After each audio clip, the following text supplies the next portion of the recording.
Good morning, boys and girls. It is Friday, May 15th, and we have a Zoom meeting at 6 p.m. Benin time for science.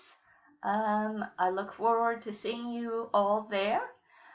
For today, sixes, you're going to be working on some A to Z and some handwriting. And then for math, you're going to be in the skinny book. Sevens, you have A to Z, some grammar pages, and you have a writing prompt about the scariest thing you have ever done for writing today. It is a paragraph. I would love it to be at least 6 sentences, and I would like to see adjectives and adverbs to describe what was so scary that happened to you in your life.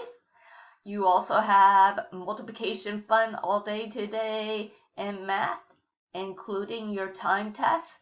So if it took you 15 minutes to finish your multiplication test yesterday, please set the timer to 14 minutes, a minute less each day.